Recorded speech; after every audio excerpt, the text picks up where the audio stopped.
this year. I cannot wait to get to the conclusion of our very first video game international championships this year. My name is Rosemary Kelly, and I'm joined by Adam Doricott. It's like the good old times. Yeah, it's like we're going back a few months, or even actually some of the regionals. I think it's come up in the past as well. But no, we are back together, and I am excited. I mean, it was a bit of a shame not to see VGC, the awkward dragon one that we've seen in a number of situations. But these players are diving right in, and the Iron Moth coming out first time. We get to see it paired up with the Fluttermane, and yeah, a pairing that's really come back this tournament. Yes, that Mousehold and Annihilate has found success on stream already, and to see both of these Pokemon hit the field right away, I feel like there is just a lot of different strategies that Toma could really go for to make them a more imminent threat. But the Iron Moth on the other side, I mean, do you really want to try to actually utilize any of those moves just yet? The Acid Spray is something that a lot of Iron Moth running around have been teching onto their team just to be able to drop the special defense to allow this Fluttermane to do a little bit more damage. Yeah, I mean, it makes perfect sense, right? You're able to get a little bit down, just make more out of this Fluttermane. It's kind of an old strategy that not a lot of people have been touching on, but a double protection from Toma. I think trying to get a read on exactly how this turn is going to play out from Yuya. There's the Acid Spray you were talking about, so it's the Annihilate that's going to be the focal point of this turn, trying to get that lowered for a Shadow Ball that's following up, going into that one as well. So no damage going down, but Toma is now out to protect, but he has a little bit of information. He knows it's single target moves. That kind of gives things over to the Mousehold to be like, oh, well, I can actually help out a lot there. Yeah, for sure. I mean, the Mousehold in this situation could go for a Follow Me to redirect both of those away. But it's really interesting that Yuya was still willing to try to go for that drop onto the Annihilate with the Acid Spray, even knowing that it's Defiant, recognizing that the Fluttermane is still a relatively fast Pokemon and should be able to get the knockout onto the Annihilate before it gets a chance to move. Well, it really doesn't matter. You can lower its stats, but if you knock it out before it gets to take advantage of the Defiant, it's such an easy win for you there. Of course, the Mousehold is taking away some of the attention, so we'll get that Acid Spray. Of course, its special defense falling harshly, so it's going to be a problem, but that Moonblast is also going that way. So Mousehold has been taken away, the Friend Guard has been dropped, but this is a free turn for Annihilate to do exactly what it wants. A little bit of damage there. Let's see how much this Rage Fist does. All right, well, it hasn't been hit by anything yet, so the Rage Fist is going to go into the Fluttermane, but not be enough to get the knockout quite yet. Toma, while losing the Mousehold, still has the ability to get a free switch here, whether you want to bring in either of these Pokemon. It looks like the Pokemon of choice will be that Roaring Moon to be able to get that active. Yeah, the Roaring Moon, something that's been coming up in usability a little bit, will of course get to use the booster energy to activate Photosynthesis right away. But Roaring Moon is another Pokemon that does not appreciate Fairy type attacks. Unless it decides to Terra, then it is going to be in a bit of a sticky situation. So a lot of kind of work that this Fluttermane can still do. Of course, the Fluttermane is the focal point here, and you got to think, how is Yuya going to be able to use this before it gets focused down? It does have the Life Orb, so it is able to switch up. But, the Dazzling Gleam would get both. Would it be enough? Of course, I do think there's going to be a slight situation to deal with here. I think so. The Iron Moth, though, still very fast. Going to be able to get the Acid Spray off before this Annihilate moves to drop this Roaring Moon special defense. But the Rage Fist to follow up will be able to knock out this Fluttermane before it's able to make use of that special defense drop. Yeah, I mean, I was talking about how well the Fluttermane could do, but it's just not being given that opportunity, being kind of boxed out the game really harshly by this Annihilate, which just is going for it with these Rage Fists. This does force Yuya into one of his Pokemon from the back. It is going to be the Dondozo, so that is something that he may need a little bit of help setting up. Of course, the Annihilate still at full health. That's a massive concern, and the Annihilate can also try and set up a little bit. So while that Mousehold bought time, that Annihilate started taking knockouts, and my concern is if you hit the Annihilate and don't knock it out, it is going to cause a big problem for you in response. Well, the big thing about this particular Annihilate as well, it's very similar to the one that Stefan Mott was running, where it does have access to the bulk up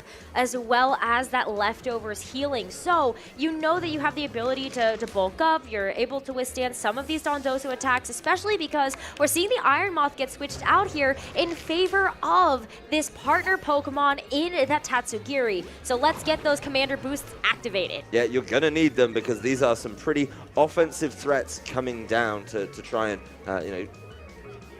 take you down before you're able to really work. So those are all the stats getting boosted. Let's see what the combination from Toma's side is able to do, though, with the Breaking Swipe.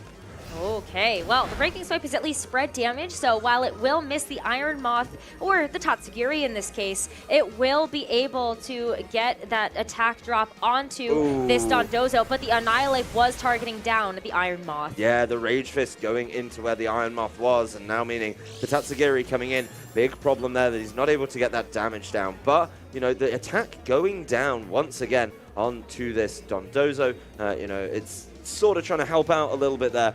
You know, the big thing here is I don't know if the Rage Fist is going to be enough right now, just because it's not been getting any boosts for its troubles. Well, it feels like Toma's in a very nice position where Yuya has been very comfortable to ignore the Annihilate for now, just in order to avoid giving over those Rage Fist boosts. So, Toma, taking advantage of this opportunity, is going to weave in this Arcanine to get that Intimidate drop and try to keep this Dondozo's attack in check. Yeah, I mean, keeping the attack in check is order of the day, right? Intimidate, breaking swipes, bringing it now down to a lowered attack, not even neutral. As these wave crashes going into the Roaring Moon after Intimidate and breaking swipe, that is a very small amount of damage onto the Roaring Moon, obviously taking that very well with the typing, but also all of the drops. So, you know, what does this Dondozo do? It can't leave. It's just going to have to sit there, take breaking swipes, and potentially, you know, just kind of get felled at some point. Of course, this is Toma taking advantage of the Tailwind that I really like, you know, and will need to be careful because this Roaring Moon doesn't have an easy way to, you know, really kind of heal up.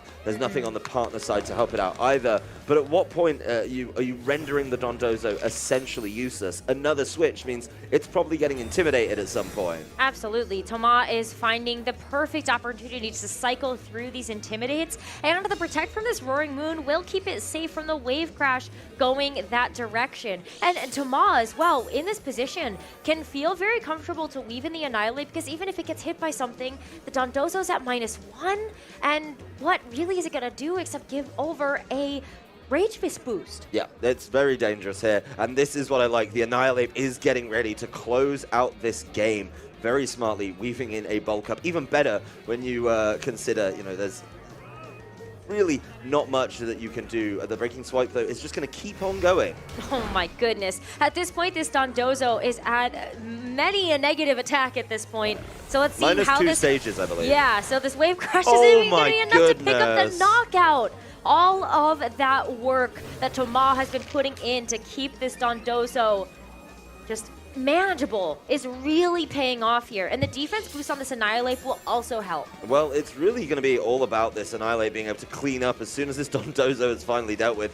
That bulk up boost, it's not going to help against the kind of, you know, looking at the Iron Moth and the Tatsugiri, but at least when it does attack, it's going to get to do way more. This Roaring Moon would be interested to see what it goes for, and it's got to be its last turn, right? And not this one, but it's going to protect. But how much value can he get out of this Roaring Moon?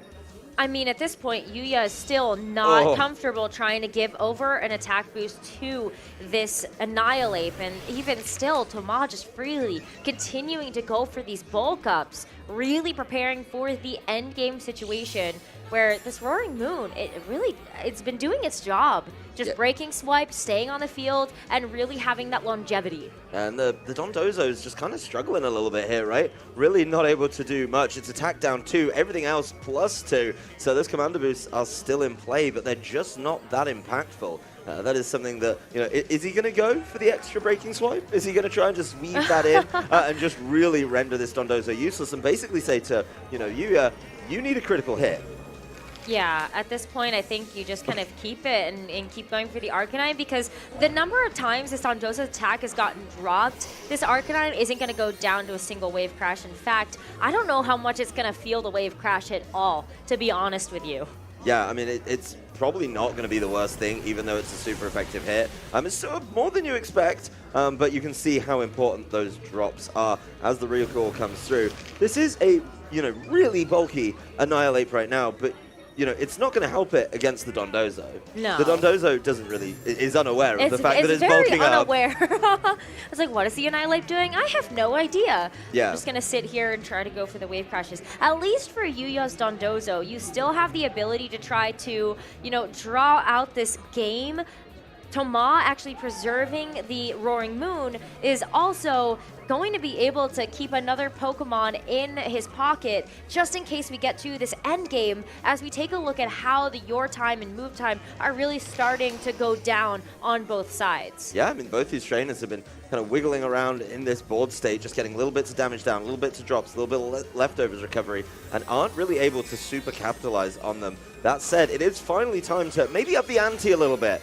as Toma fires off a Terra typing onto his Arcanine. It's going to be a Terra Fairy, which makes sense when you consider the move that he's already locked in on this one. So trying to get more damage out of the play rough. It does, of course, take away the super effectiveness of Wave Crash, and it looks really weak at this juncture. Yeah, it's not going to do very much. In fact, it kind of looks like Dondozo might have taken even more in the recoil. Play rough is still going to be a little bit of a trouble to try to get through this Dondozo, but this is exactly what Toma's going for now, to try to whittle away this Dondozo, knowing that he has the sustainability to get through the attacks. And this is the power of Dondozo's unaware ability, right? The Annihilate got to sit there for 3 turns, just bulk up, bulk up, bulk up, and it just doesn't care about that. That said, the Dondozo is kind of just going on to slow the game down even more, try and weave in more leftovers recovery with a Yawn hitting that side. And these play roughs just aren't doing much, even with the boost of the Terra typing. Yeah, I think Toma is just trying to make sure that he does have that HP recovery, going for the Drain Punches just for the Annihilate to keep recovering some of that HP, or also even just stealing it away from the Dondozo in case it does get hit by an attack. But at this point as well, looking at the set that Yuya's Dondozo is running, yes, there is the Yawn, but that also means that there's no Protect. So Toma can kind of freely attack into this Dondozo.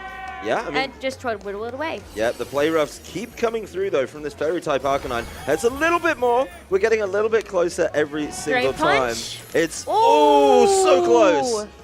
Oh, that is so close here. A little bit of leftovers healing coming in for the Dondozo, but it does look like it's on its final play rough. The Annihilate gets put to sleep, though, and this is actually pretty dicey. Arcanine now has to be able to finish this off and also be able to get the knockout onto the Tatsugiri as well when it comes out, and there's still an Iron Moth waiting in the back. Yeah, I mean, this Dondozo is so low and so close to getting knocked out. It is going to be a Wave Crash once more into that Arcanine. It doesn't matter. The Wave Crash is enough to finally take that down. So it's going to be Roaring Moon coming back to the fore for this 2v3 situation. Yuya, of course, getting damaged by the recoil, but it doesn't matter as Annihilate has to stay asleep this turn.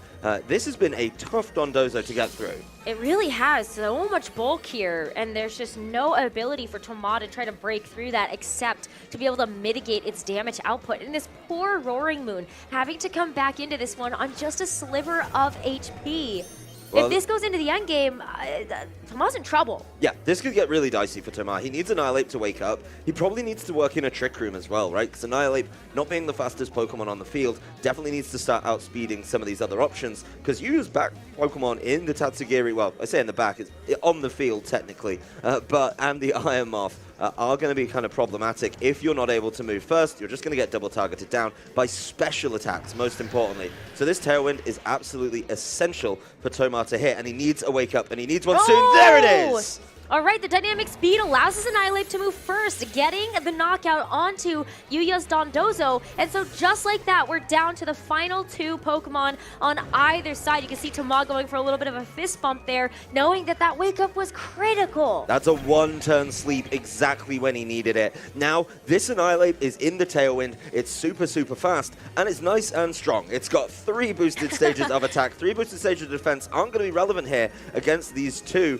But as long as he can land an attack and take an attack, then he's in a really good position. Of course, does have to look down, make sure he doesn't waste any attacks. The Tatsugiri, very likely to be one of the easier targets, but you've got to hope that you are just able to go first. Let's see how Toma is able to play this endgame out. The Annihilate finally being given its time to shine. Yeah, I mean, you're still looking down the barrel of that Iron Moth on the other side, but the Tatsugiri feels a little bit more manageable at this point, but the Choice Scarf makes things really tricky here for Yuya. What do you want to lock yourself into? Breaking Swipe is going to move first, though. It's not going to be enough to get the knockout onto either Pokemon, and these attack drops really not going to matter, but the spread damage feels so crucial as we see the follow-up here from the Annihilate and that Rage Fist to be able to get the knockout onto this Tatsugiri. It's just the Iron Moth here now for Yuya. Yeah, makes so much sense. The Tatsugiri, you know, it cannot protect. It cannot stop itself from taking that damage. It is one of those Pokemon that you know when you see it is going to be holding a Choice Scarf, and with the Tailwind,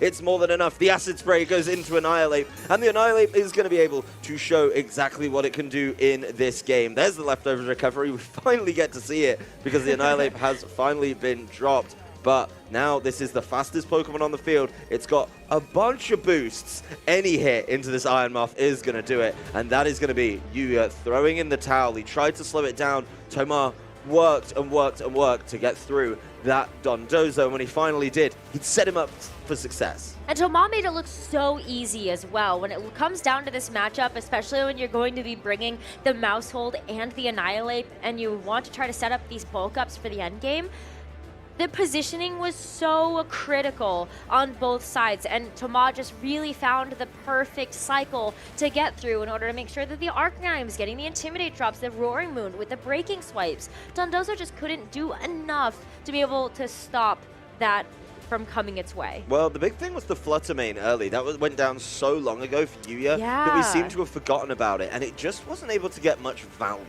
I'm not saying that it was useless. It did, of course, help knock out that Mousehold. But the big thing for me is, look at the team over on the other side. You've got a Roaring Moon. You've got an Annihilate. You can start hitting this really hard. But, there is, of course, that threat of the Mousehold and the Follow Me, which we saw out of Tomar. So if you maybe lean into the spread moves, which... it's a tough call because you're going up against the Friend Guard. The Friend Guard is reducing that damage output, but maybe a couple of spread moves would open some doors for you a little bit more than we saw in that game. So a really tough kind of change-up from Yuya that I think he's going to have to look at. The Dondozo really did struggle a little bit. Got caught by Breaking Swipes, Intimidates. Just wasn't enough to really cause those problems that, you needed. I think the other thing about losing the Flutter Mane so early there for Yuya is that it did force a very precarious endgame situation, where at a certain point Yuya had recognized this game might need to go to timer, and because I lost my Flutter Mane, yeah, okay, Tomar did lose the Mousehold as well, but it still becomes very iffy on how much HP is going to be left for the 3 remaining Pokemon if that had been the case. Of course, Tomar ended up getting the knockout onto the Dondozo anyway and winning that game number 1, but let's see the switch-ups here as Yuya is going to be leading with the Flutter Mane and the Iron Moth, and we've got the Annihilate and the Mousehold again for Tomar. So no switch-ups in the selection. Let's see if we get some maybe the first turn, who knows? I know the Annihilate and the Mousehold are in the same spot, but I think the targeting and what moves we're going to get is where we need to see some variety. I think maybe going a little more offensive. We did see at least, at one point, there was the world where that Flutter Mane could take a Rage Fist as long as the Rage Fist hadn't been given any boost. So right. I think that's something as well that you was very, very cautious about doing. But it's going to be a really early on change-up with the Terra type. We didn't see any Terrestrialization coming out of Yuya Tada in the last game, so it's going to be a Grass Terra over onto the Flutter Mane, and it's just going to be a go button from Tomar. No double protect this time. Nope, but it is still going to be the Acid Spray into the Follow Me Mousehold, drop its special defense, and the follow-up of the Shadow Ball is unfortunately not going to hit its mark thanks to that Follow Me and that normal typing of that Mousehold, keeping it nice and safe. So the Rage Fist does get a chance to hit its mark, but the Terrestrialization again removing that weakness. A defensive Terrestrialization on the Flutter Mane making a lot of sense, getting rid of that Ghost typing, which would have made Rage Fist, as we saw in game number 1, a 2-hit knockout. So Yuya finding a little bit of wiggle room, feels under a lot less pressure in this one. But of course the Mousehold did cause a problem just right away with the Follow Me. Maybe not expecting that, maybe expecting a Protect to try and cause those problems. Let's see just how much this Annihilate can do, as it looks like Terrestrialization is going to be an earlier concern for the players in this game. All right, well, kind of ignoring the Flutter Mane on this turn. So after we see the Terrestrialization come through, I do love the Fire Terra type. What a tongue twister there when you also have Fairy Terra types involved. but the Fire Terra type here for the Annihilate is such a nice defensive Terra typing for this Pokemon, especially when you're not really looking down any particularly big threats apart from the Dondozo and its Earthquake and Wave Crash. Well, it keeps you safe from nasty dazzling gleams as well. The Acid Spray gives over the Defiant boost to this Annihilate, and the follow-up Shadow Ball, another reason to use that Fire Terra type. It's not going to be a knockout anymore. There is going to be a little bit of HP lost, but Rage Fist in retaliation into this Iron Moth. That is a very easy, very clean knockout. So a great defensive Terra from Tomar in response to the defensive Terra from Yuya has put him right into the driving seat on this game. Well, he also was kind of expecting that there was going to be some type of attack coming that Annihilate's way that was redirected from the Follow Me from the mouse hold. So really nice positioning there. And to get a knockout so early onto that Iron Moth means that the threat of the Acid Spray is off the table. The Tatsugiri, though, is going to come back onto the field in its place. So maybe there's a Dondozo in the back. Tatsugiri can be run by itself, but after that first game, I feel like there might be a Dondozo back there. I would imagine there's a Dondozo somewhere back there. It would feel very bold, just looking at the team from Yuya, to not have access to that, and maybe try and stall out the game a little bit with it as well. This is the big thing though. This Annihilate is now really ready to go with these Rage Fists. You weren't able to fell it. The defensive Terror was so big there. These Rage Fists are going to be causing a lot of problems, I think, for the side of Yuya Tada. Whatever gets hit is probably going down, unless it is immune to something like that. So the Tatsugiri swaps out. The Annihilate is Fire type now, so of course does have to be careful of those wave crashes, which could be a bit of a problem. But we'll see, if the Dondozo is able to take advantage of that, and can this get rid of them, as Moonblast is going to keep it safe for this turn. The targeting is really important here, though.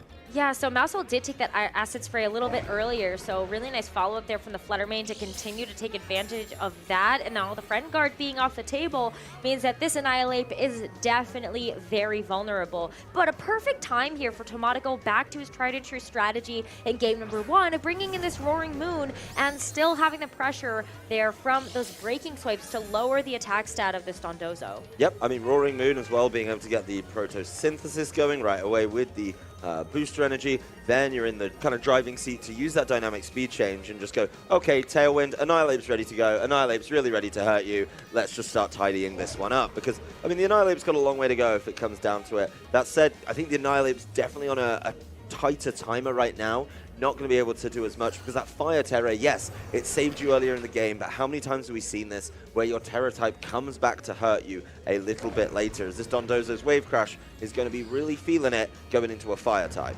Yeah, and not only that, but, depending on what Yuya thinks is in the back here for Toma, going for a Wave Crash into the Annihilate slot still feels very safe, just to be able to cover for the option, anticipating that there very well could be that Arcanine in the back here for Toma. Obviously, we have that information, but Yuya is going to have to interpret that. We see the Commander boost, though, get activated now that Tatsugiri has taken Fluttermane's spot. Yeah, this could be a really tough turn for Toma, depending on how, the targeting was. I believe he targeted over to that Fluttermane spot, and, that would be a big waste. There's potentially, some free damage coming down from the side of this Dondozo into what I believe is the Arcanine that he had already picked up. An Intimidate's going to help out, but an Intimidate is not the same as Intimidate, Breaking Swipe, Intimidate, which really slowed it down in the first game. So let's see, that's the Throat Chop into what was the Fluttermane in a free turn as the Earthquake comes through.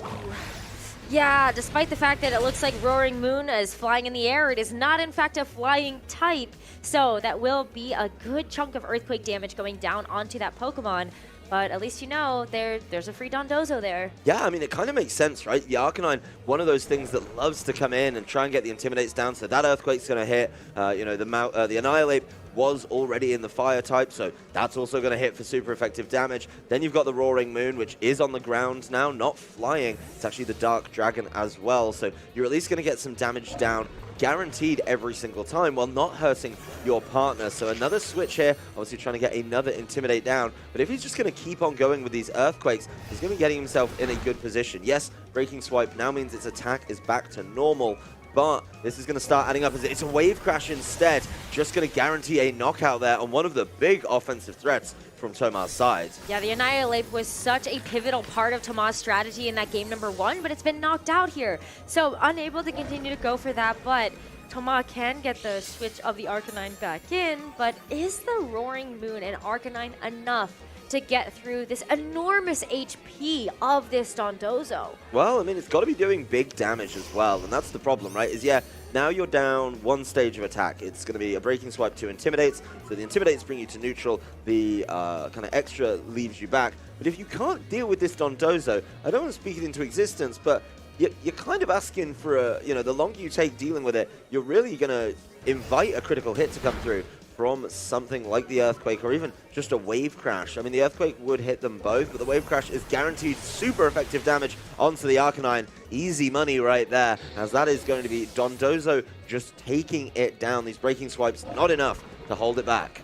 No, at this point, I think Yuya played that first couple of turns very, very well. Made the small adjustments to be able to weave in the Dondozo in a different way to get the result of bringing us to a game number 3. We're going to tie up the series now. One more game, though, and that will move this player forward. Yeah, that's absolutely huge, being able to, try and show a different way to play this Dondozo. I mean, there's a couple times where Toma, if he did get some free damage down, could have been in a slightly better position, but the Tatsugiri switch-in was at the perfect time for Yuya. I think the whole game went better for Yuya. Top down, I mean, you started out with your Fluttermane and Iron Moth. In game number 1, you lost the Fluttermane, you kept the Iron Moth. In game number 2, the reverse. You lost the Iron Moth, kept the Fluttermane, and you can see why Fluttermane is one of the top Pokemon. That was so important. And really, no matter what happened, I think Yuya had that one locked up. Managed to seal it away, though, with the Dondozo-Tatsugiri combination. And we're on for a Game 3. So a best of 1 to decide who will be going into our top 4. Oh, there's so much information that both of these trainers have gathered from each other as well, right? Kind of the way that Yuya wants to be able to bring in these specific 4 Pokemon. As same with, Toma. Like, what do you really do here to kind of change up your strategy to maybe preserve the Annihilate for later, or maybe not force out a Terra so early coming in from Yuya's board? Yep, and looking at the achievements, we've talked about the teams a lot. Just a reminder of the caliber of player we are looking at. Toma, fantastic finishes at EUIC and NAIC last year. I remember that team that the French guys built together was so, so good. But then at the regional level, he's picking up wins and finalist appearances. Of course, over at Yuya's side, going back a little, that was all just last year, by the way, for Toma. The last time we had OCIC, Yuya came in top 8 there. Year before, top 8 at LAIC. So both really well pedigreed players at the top level minus Worlds. Speaking of Worlds, a top 32 there for you, along with a Japan national top 4, one of the craziest, hardest tournaments on the calendar. So these are 2 top quality players. They've both learned so much about each other, and I can't wait to see what they bring and show us in game number 3. It's honestly just amazing looking at those accomplishments that Toma already just kind of going off the back of an EUIC and NAIC, just kind of top finishes there, looking already at a top 8 at OCIC, and then of course Yuya matching that, but still having the potential to push the boundaries even further. This is a huge accomplishment and a huge step for both of these trainers to make, but who gets past this next hurdle? It does all come down to this game, and it's gonna be a close one. Yeah, I think both trainers know, obviously, not only the teams, thanks to the open team sheet format, but they know, as you pointed out, how they want to play it. That is the difference maker. Not just knowing the information, but knowing how your opponent executes, acts, and reacts on your plays. I mean, in that turn, Toma got the Rage Fist boost, right? Like, he got hit by attacks, but then didn't target down the Fluttermane, which I think caused a couple of problems as the Fluttermane was able to cause problems. It's going to be a mix-up in the lead, though. Whoa, all right. So we're seeing 3 of the same Pokemon as we saw in games 1 and 2, but the Dondozo here for Yuya going to be one of the first Pokemon on the field for this turn 0. What do you make of this, Dawes? I feel like this opens up a ton of opportunities here for Yuya to play this turn 1 differently. Well, there's so many ways to play it differently. Number 1, you can switch into the Tatsugiri. That's pretty cool because Toma has actually fallen for this before, right? And the Fluttermane is one of those Pokemon you really want to go after. You've got a really good time where you can hit it with one of these Ghost-type moves, something like the Rage Fist, start causing problems that way. But let's say you commit, you go full send onto this Fluttermane, and it does swap. That's a huge waste. So let's see exactly how this one is going to be played out. I do see targeting is going to be very, very close. He has gone after it. Let's see how Yuya plays it. Yes, it's going to be the switch to the Tatsugiri, I have to imagine. And this targeting could be punishing for Tomar.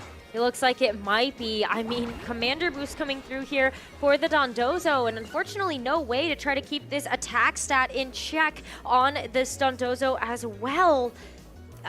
Tomar's to be a little sad about this one in terms of the targeting. However, I still feel like this is one of the safer attacks for him. Regardless of whether or not it hits its mark, you're still pressuring out that Flutter Mane and also forcing this Dondozo into the position of having to just kind of partner up already. Yeah, I mean, the big thing here, though, is after the Wave Crash takes out the Mousehold, let's have a look at the Annihilate's attack, whiffing into what was a Flutter Mane, now a Tatsugiri that's gone hiding. I don't know what kind of rod you have to bring it in with, but Tomar has fallen for that one. Hook, line, and sinker. So the Annihilate getting nothing done, and Yuya getting a free knockout with a massive Wave Crash, gets the commander set up perfectly, and now you've got to ask, without that Mousehold, do you have enough resources? Yes, these two guys are kind of stuck on the field, right? You know, you can't swap them out. We could go back to this game one strategy of just wear it down, intimidate, breaking swipe, and working through that kind of rotation.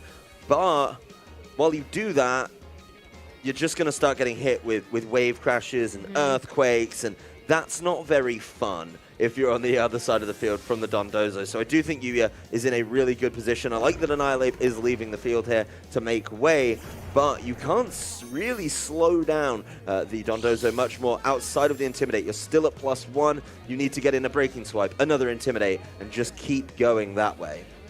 You do, and I mean, at this just still +1, this Dondozo is going to be so impactful. Whether you decide to go for an Earthquake here to get the spread damage onto the opposing Pokemon, knowing that you're going to be able to attack now everything that has been revealed, you also are still looking down, being hit by a single target Wave Crash, and into the Arcanine. This is a very smart defensive Terra. Yeah, I mean, it's smart. You do get to take the attack, but how many more of those can you take? As the Play Rough will go into the Dondozo, doesn't look like that big a threat. It's able to just recover up with the leftovers, but, you know, at the end of the day, this is getting dicey as, yeah, the Arcanine probably forced out on this one. It has only been one drop through the Intimidate, so getting those Intimidate cycled is going to get really difficult, even with the defensive Terra type of the Fairy. You're still going to get hurt really significantly, so a lot of tough options. Of course, the Annihilate coming in isn't really set up right now. You're going to need to land a lot of Breaking Swipes to make sure that the targeting is exactly where you want it. So it's back to neutral now. It is, but I actually kind of like this, but Yuya doesn't even fall for the trap here.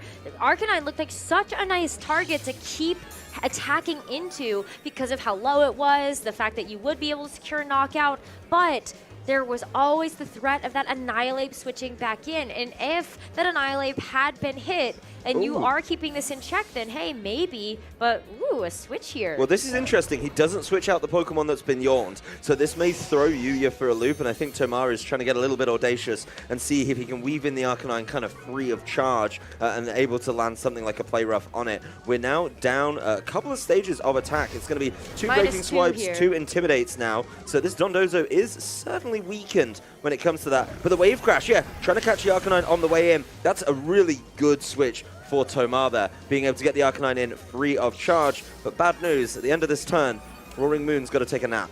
I think that at this point, Tomar's pretty okay with that. With the Dondozo being at -2, we saw just how much of a difference that made in Game 1 versus Game 2 when we didn't have the same type of drops. So Tomar is still being able to kind of throw Yuya off guard there with those swaps, like you said, maybe going for a bit of that unpredictability. And we will see the Annihilate come back in that Arcanine slot. I don't know what year this is, but I've never seen this much Intimidate cycling here in Series 2 or even the Scarlet Violet era. Of course, it is going to be a sleep turn for the Roaring Moon. Not able to deal with that one as a Yawn comes down onto the Annihilate. So potentially just going to switch out anyway, right? And this is going to be another call that Yuya has to make. If he can call which one is switching out in place of something like, you know, the Arcanine, getting another Intimidate down, But at what point is Yuya satisfied with how low this is? There is going to be a wake-up right away from the Roaring Moon, so a breaking swipe. Obviously not hitting Tatsugiri, but that's a critical hit. That's going to start helping out. At least that's more damage than the leftovers. Yeah, absolutely. I mean, the wave crash too, you're taking a little bit of recoil here. Not very much, though. That leftovers healing will definitely be able to make up the difference there. But Tama is also perfectly content for this Annihilate to get put to sleep. It did get yawned when it got switched in, but going for the bulk up here feels really, really nice in order to start setting it up for success. This is a great defensive way to play this game. Tama has really switched things up here, but Yuya's not done yet. Yeah, Tama's switches have actually been very interesting and caused Yuya to make these awkward guessing games, right? The one thing I've noticed is Yuya's not locking into this Earthquake, which really doesn't care about the switch, right? It just gets damage down. Another breaking swipe onto this Dondozo. Its attack is so low now. I wonder if it's even going to be able to knock things out when it does hit them, but it's just trying to buy some time to hit them for free by cycling these yawns. There's the designated turn of sleep for the Annihilate, and we just keep on going. This Dondozo is going to heal up a little bit, but when it does hit, it is hitting for nothing. Yeah, another breaking swipe. This is definitely an opportunity where Tama could go for yet another attack drop onto this Dondozo, and especially where the HP is right now for the Dondozo.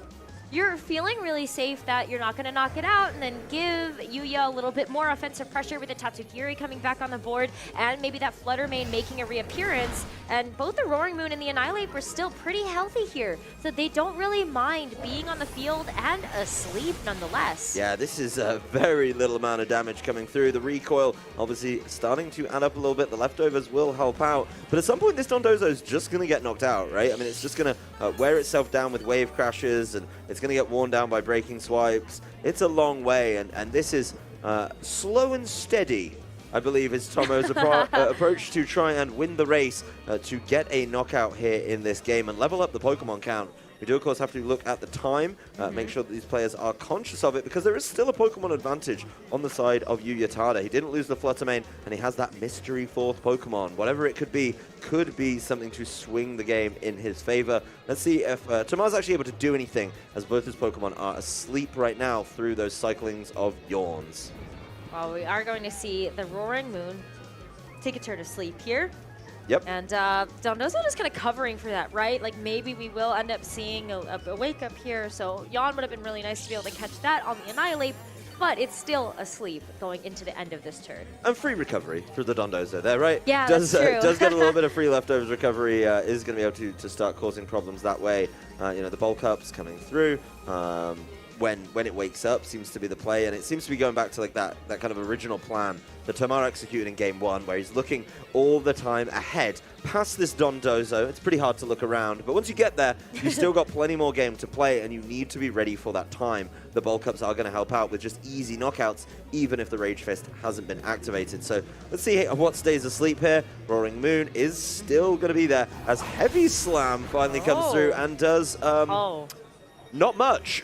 Yeah, I'm just going to look forward to the Drain Punch here that Annihilate is going to be able to use as it wakes up. And because Yuya didn't go for the Yawn here and just tried to go for some of that damage, Annihilate has bought itself at least another turn if Yuya decides to go for another Yawn into the following turns. Yep, I mean, there will be a point where it gets pretty dicey, you know, on how much there is going to be. The Annihilate's weaving in another bulk up. Again, not helpful in this matchup, but it is going to be helpful against the rest of the team. Roaring Moon stays asleep, but it's still pretty healthy there, as yeah, the Yawn does come through, so going to be one more turn till this Dondozo is getting hit.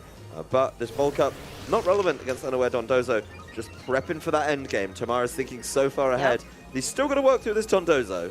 I mean, at this point, how many attack drops have you gotten on this Dondozo with the breaking swipes that have come through? It's putting out very minimal damage at this point, and it's just a sitting duck. It really can't do very much, and so at this point, you're looking at the Annihilate. If it does get a hit, that it does have the leftovers healing, you're giving it a Rage Fist boost. Tama's just very safe here to kind of keep on keeping on as we get into the next turn. I believe this will completely lower the attack stat of the Dondozo. The Breaking Swipe has, of course, been used now 6 times. The Intimidates will take the 2 away from the Commander boosts. So its attack's still able to go low. I would be curious to see if we finally get to see the line. Dondozo's attack won't go any lower because it's all the way down. But another bulk up weaved in there as the Yawn connects with the Roaring Moon. I mean, at the end of the day, Yuya can also start looking to say, let's go to time. If you can't knock out this Dondozo, have fun. And then I'll just beat you on a 4-3 Pokemon count. So the pressure is kind of on Tomar to try and get there. And his attack timing is, of course, limited because of those Yawns that are being cycled in and out. Still have the Arcanine in the back, too. Yeah. But I mean, when's the Arcanine going to come in, right? And what's it going to do when it gets there? That's the big concern for me because, you know, the Arcanine, I think, you probably want to save that for late to potentially weave in an extreme speed to try and help out. Because if you don't have the speed advantage, you are going to lose to something like the Fluttermane, like the Tatsugiri, because there are, of course, very fast Pokemon. The Breaking Swipe will connect once again. Heavy Slam for nothing.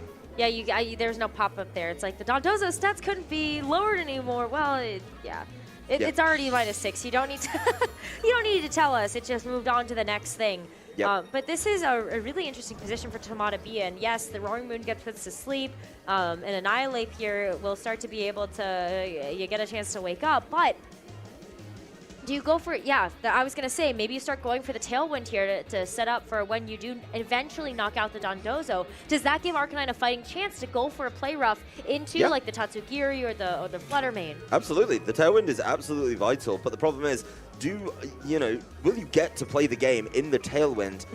Because you're just getting put to sleep over and over again by this Dondozo. So it's a really tough situation for these trainers to be in, just making sure that they're able to kind of get towards this endgame. But Tomar hasn't had a solid answer apart from don't let the Dondozo do anything. The problem is the Dondozo's doing nothing.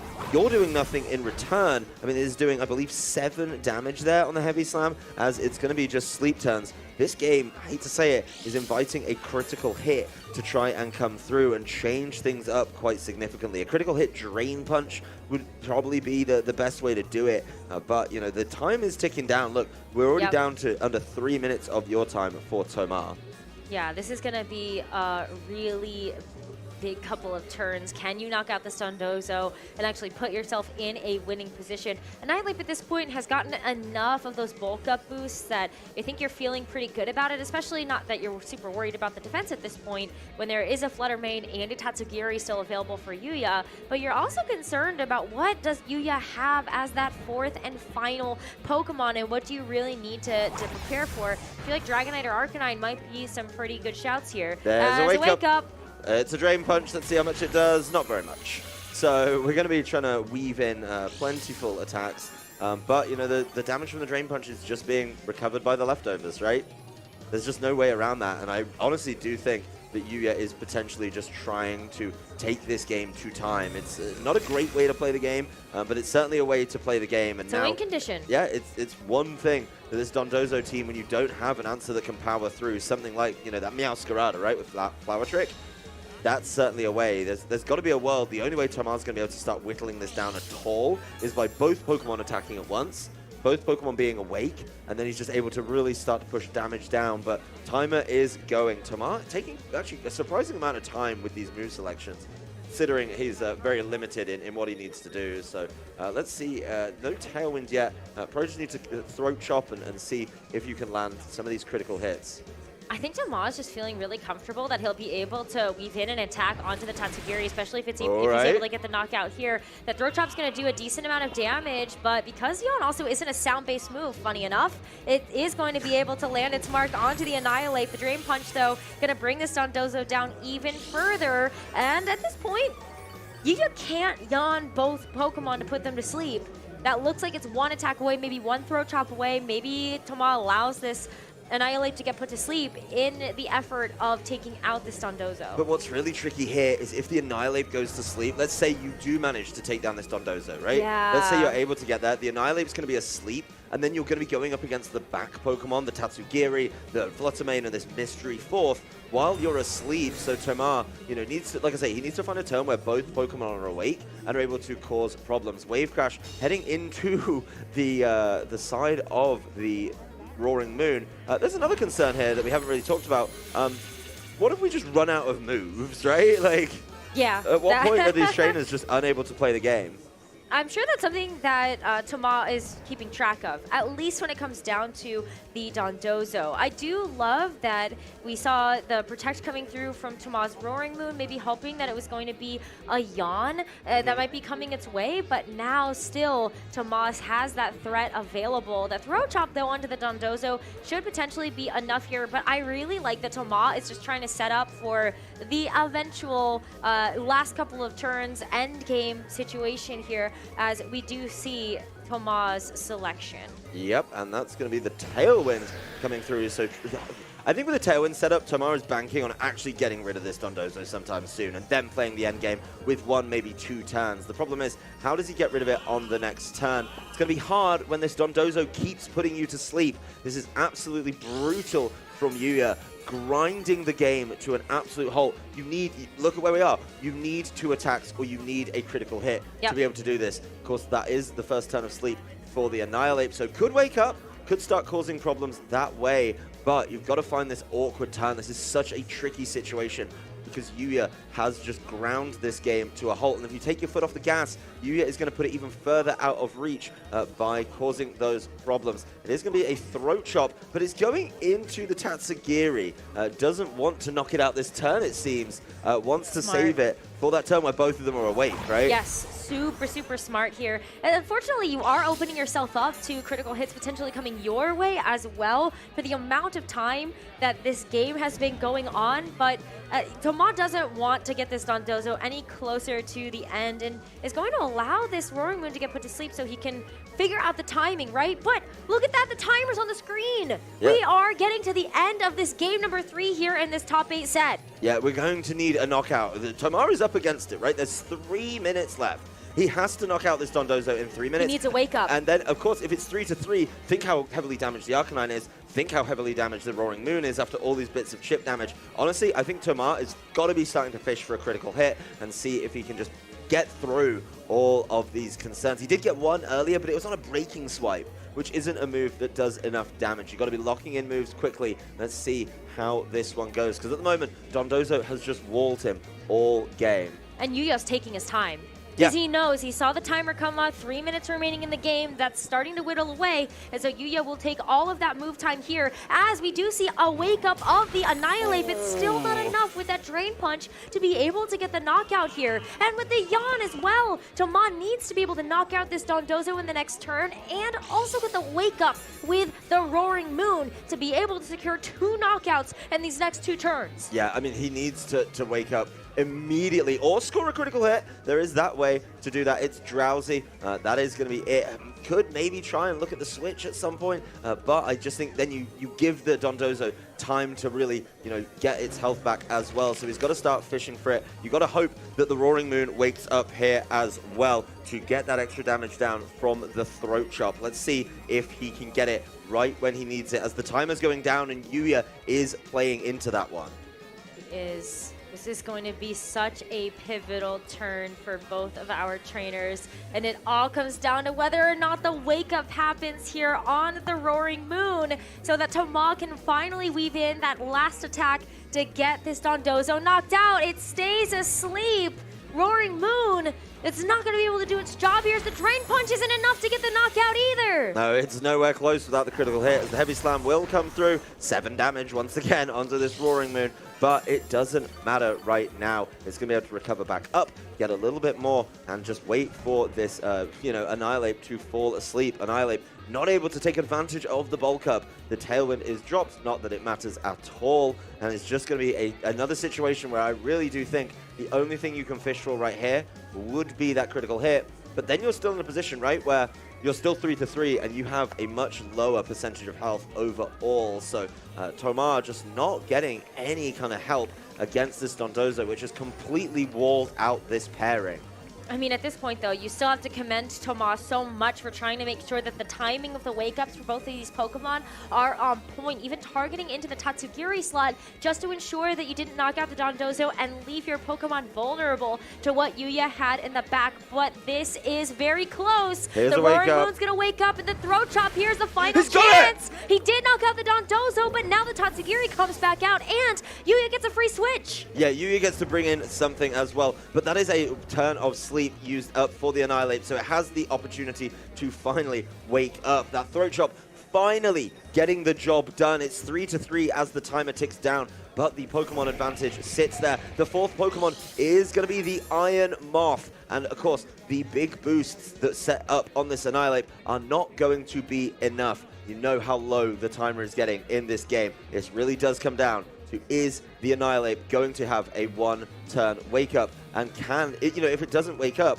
what's going on? Yeah, time is out. That is, of course, going to be a percentage health loss